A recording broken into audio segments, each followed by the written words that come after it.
देखिए भैया, इस वीडियो में बात करेंगे रेंटिडिन टैबलेट के बारे में, यानी एसिलोक टैबलेट के बारे में।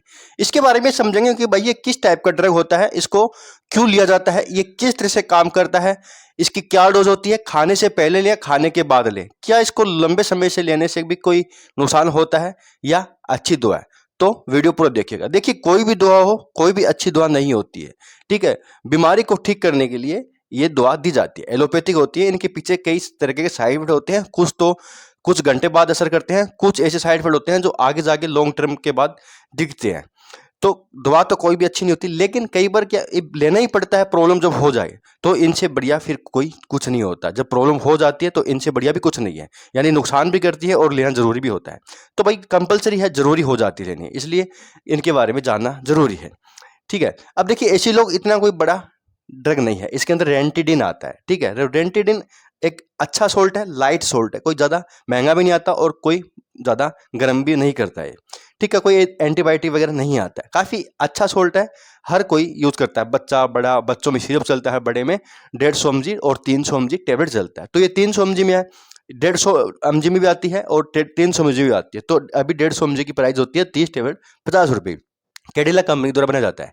एक आती है दोस्तों रेंटेक टैबलेट, रेंटेक जेबी केमिकल की आती है, काफी फेमस है, आपने सुना होगा। एक पहले आती थी जिनटेक टैबलेट, गैलेक्सो कंपनी की, अभी वो बंद हो गई है, वो भी काफी फेमस थी। तो ऐसी लोग भी काफी चलती है।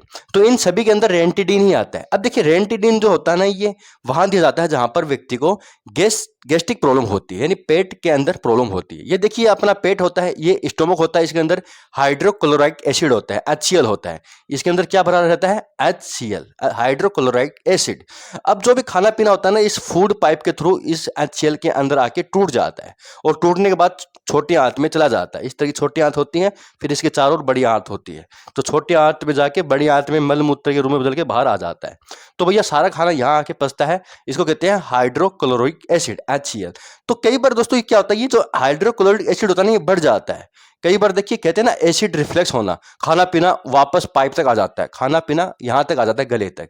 तो वो यही कारण होता है, यहाँ पर काफी ज्यादा एसिड बन जाता है। तो इस एसिड के बढ़ने के कारण एसिडिटी होती है, हार्ट बर्न होता है, जलन होती है, गैस बनती है और व्यक्ति को पेट फूला फूला दिखता है। तो यही कारण होता है, पूरा खाना पचता नहीं है, ये एसिड ज़्यादा बढ़ जाए। तो वहाँ पर तो दोस्तों ये हिस्टामिन H2 रिसेप्टर काम करता है। देखिए, रेंटिडिन क्या होता है? Histamine H2 receptor.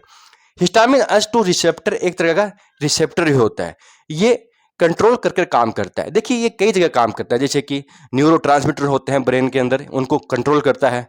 और जो गैस की प्रॉब्लम होती है, जो गैस स्त्राव होते हैं आंत के अंदर, पेट के अंदर, जो केमिकल्स रिलीज होते हैं, जो खाने को पचाने वाले एंजाइम्स रिलीज होते हैं, उनको कंट्रोल करने का काम हिस्टामिन H2 रिसेप्टर ही करता है। तो ये इसके ऊपर काम करती है। अगर ये हाइड्रोक्लोराइड एसिड ज़्यादा बन रहा है तो वहाँ पर उसको एक कंट्रोल करती है, कम करती है, जितना होना चाहिए उतना ही रखती है। होना भी जरूरी है, नहीं तो खाना कैसे पचेगा। तो जितना होना चाहिए ना उतना ही करती है, कम है तो बढ़ाएगी, ज़्यादा है तो कम करेगी। इनके अलावा कुछ एंजाइम्स को भी रिलीज कर कर खाने को पचाने का काम करती है आंत के अंदर। तो इस तरीके से खाना पच जाता है और व्यक्ति को लेने के बाद ऐसा लगता है कि भाई गैस अब नहीं है, ठीक हो जाता है। तो हार्ट बर्न में, एसिडिटिक प्रॉब्लम में, गैस की प्रॉब्लम में ये दी जाती है। अब देखिए, इसका जो यूज है ना, ये खाली पेट भी होता है, खाने से 1 घंटे पहले, और खाने के बाद भी यूज होता है। अब देखिए, एक कैप्सूल आता है proton pump inhibitor, proton pump inhibitor, PPI, जो कि रेबिप्राजोल, पेंटाप्राजोल, एसामोप्राजोल, तो इस तरह के जो कैप्सूल होते हैं वो PPI के अंदर आते हैं। इनमें क्या खास बात होती है, ये खाली पेट ही काम करते हैं, खाने के बाद काम नहीं करते, ठीक है। लेकिन ये जो होता है ना रेंटिडिन, ये खाली पेट भी लिया जाता है, खाने के बाद भी लिया जा सकता है। तो ये इसकी बेनिफिट है। महंगे भी आती हैं, ये रेंटिडिन सस्ती आती है। तो खाने के बाद अगर गैस बन जाए तो भैया यही काम करेगा, ये काम नहीं करेगा। तो काफ़ी ज़्यादा अच्छी दवा है, बहुत ज़रूरी हो जाती है, घर में के अंदर होनी चाहिए।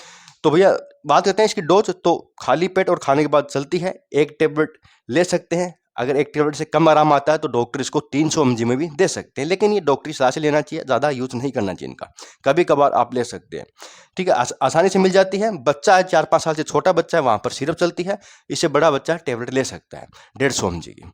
साइड इफेक्ट इसको कुछ ज़्यादा नहीं करती। साइड इफेक्ट लेने के बाद हो सकता है भाई भूख में कमी आ जाए, आपको अप्स जैसा महसूस होने लगे, या डायरिया हो जाए लेने से, पेट दर्द वगैरह कर सकते हैं। इनके अलावा कोई साइड इफेक्ट नहीं है, दवा काम करती है बढ़िया और ज़रूरी भी होती है रखनी। तो दोस्तों, संपूर्ण रिव्यू था इसी लोग 150 रेंटिडिन 150 टैबलेट के बारे में। बहुत बहुत धन्यवाद।